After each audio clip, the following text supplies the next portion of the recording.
자, 그러면 개선을 한번 해봅시다. 지금 코드가 이런 식으로 되어 있는데, 자, 아까도 말씀드렸지만 매니저 한 명을 고용을 할 거예요. 매니저. 자, 매니저를 왜 고용해야 되는지 한번 더 설명을 드릴게요. 자, 여러분들이 예를 들어서 뭐 이제 뭐 가을 겨울이 다가오는데 붕어빵의 계절이라 하잖아요. 그죠? 그래서 붕어빵을 여러분들이 한 개를 만들고 싶어요. 그러면 공장에다가 붕어빵 틀을 의뢰를 하는데, 한 개를 만들고 싶은데 붕어빵 틀을 의뢰할 필요가 있을까요? 없을까요? 돈이 당연히 넘치고 남아돌면 할 수는 있겠지만 우리는 그런 상황이 아니잖아요. 그렇죠? 그런데 여러분들이 붕어빵을 한 개가 아니라 나는 10,000개를 만들고 싶어요. 그러면 붕어빵 틀을 알아보는 게 당연히 어떻게 했어요? 현명하겠죠. 그게 바로 현명한 선택이죠. 자, 그런데 자바에서는 선택권이 존재하지 않아요. 객체를 만들려면 무조건 클래스는 무조건 필요합니다.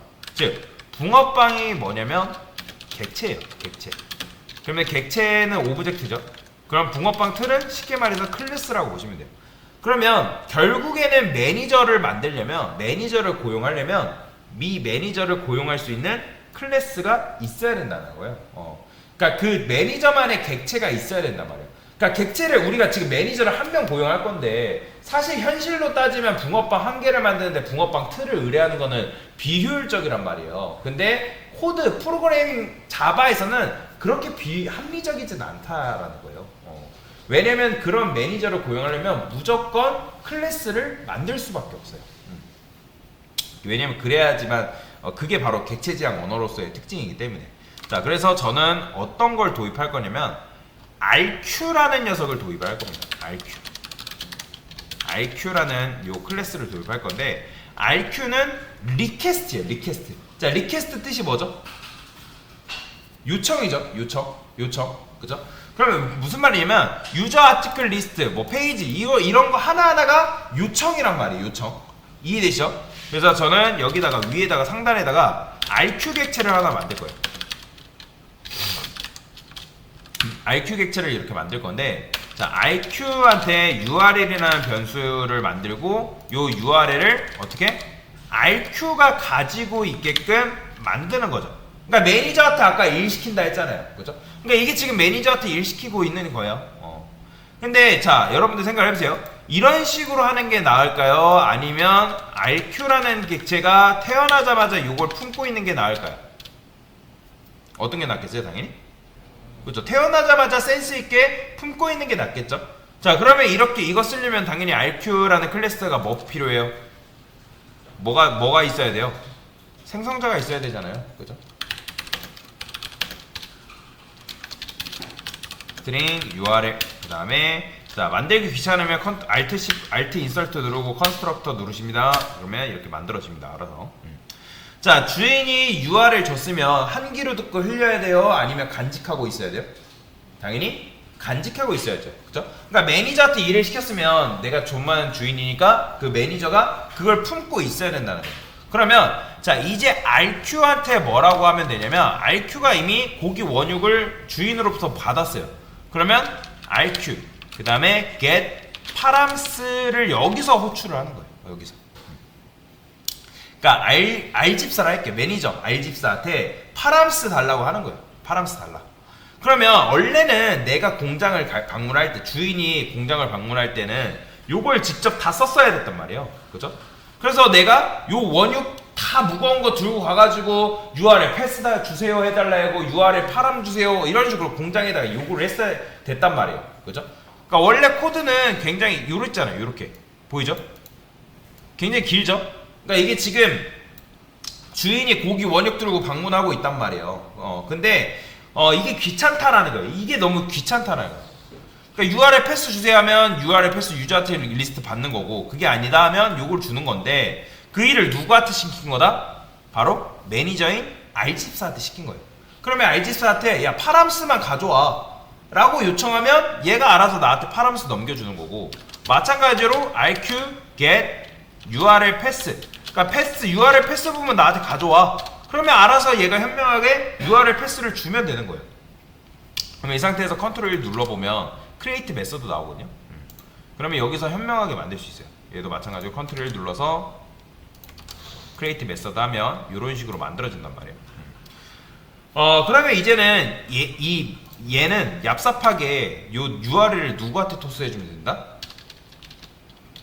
유틸한테 유틸이 공장이에요. 그 공장한테 던져주면 되는 거예요. 그래서 get params from URL 여기다 뭐 줘야죠? URL 주면 되겠죠. 마찬가지로 여기도 자, 리턴해서 유틸 한 다음에 get URL pass from URL 해가지고 URL 이런 식으로 넘겨주면 되는 거예요. 자, 이렇게 해주면 된다는 거죠. 그러니까 지금 그러면 공장을 총 몇 번 간 걸까요? 자, 다시 밑에 지금 일단 매니저 R집사라는 RQ라는 매니저를 뽑았는데 요청이 요거니까 일단 대기하고 있어봐 라고 한 거죠. 그러면 우리 입장에서는 RQ가 스스로 파람스를 만들었는지 아니면 이 녀석이 공장을 왔다 갔다 했는지 신경 쓸 필요가 있다 없다? 없는 거죠. 즉 그러니까 내가 고기 먹으러 갔는데 그 해당 주방장이 정육점을 뭐 쓰는지 또 공장을 왔다 갔다 했는지 알 필요가 있다 없다? 없는 구조라는 거예요. 없는 구조.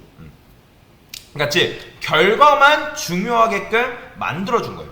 그러면 여기 뭐 들어간다? 파람스 들어가는 거고 여기는 URL 패스가 들어가는 거예요. 실행해볼까요?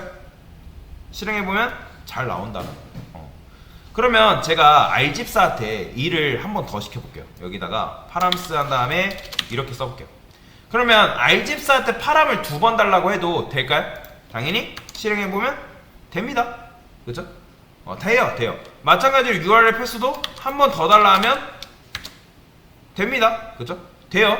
자, 그러면 맞춰보세요. 이런 식으로 했을 때 RQ라는 녀석이 공장을 총 몇 번 다녀올까요? 요때 한 번 다녀오고 그 다음에 요때 한 번 더 다녀오는 거예요. 그러면 여러분 생각해보세요. 공장을 가는 건 맞아요. 가는 건 맞는데 근데 그 녀석이 공장을 그러니까 이렇게 한 번 갔다 왔으면 또 갔다 오는 게 맞을까요? 아니면 그 녀석이 공장을 기억하고 있다가 그 공장에서 받은 그 원육을 보관하고 있다가 주인이 필요하다고 하면 주는 게 맞는 걸까요? 보관하고 있다가 주는 게 맞아요. 그러니까 무슨 말이냐면 제가 이거를 이렇게 해볼게요. 여기다가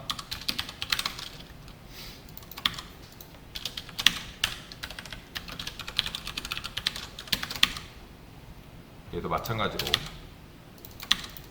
자, 그러면 실행해보면 어떻게 되냐면 보이죠? 이때 지금 호출했을 때 이때 한번 가고 또 이때 호출했을 때 이때 한번 가고 얘도 마찬가지로 호출했을 때 이때 가고 이때 가고 있다라는 거예요. 그러니까 굉장히 코드가 비효율적으로 실행되고 있다는 거예요. 왔다 갔다를 굉장히 많이 하고 있다는 거죠. 자, 이런 거예요. 예를 들어서 여러분들이 공문서가 필요해요. 공문서. 뭐 주민등록 등본이나 뭐 여러분들 초본 이런 것들이 필요해요. 근데 여러분들 집에는 당연히 공문서를 만들어줄 사람이 없어요. 그러면 주민센터 가죠. 그죠? 그리고 가서 여러분들이 관련된 이제 서류를 받아왔어요. 뭐 주민등록 등본이나 가족관계 증명서.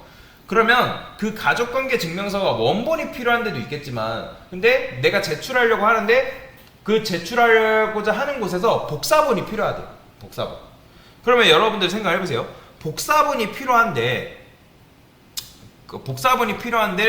굳이 내가 원본을 받기 위해서 그러니까 원본이 일단 있는 상태에서 원본을 받기 위해서 또 주민센터로 왔다 갔다 할 필요가 있을까요? 없을까요? 없겠죠.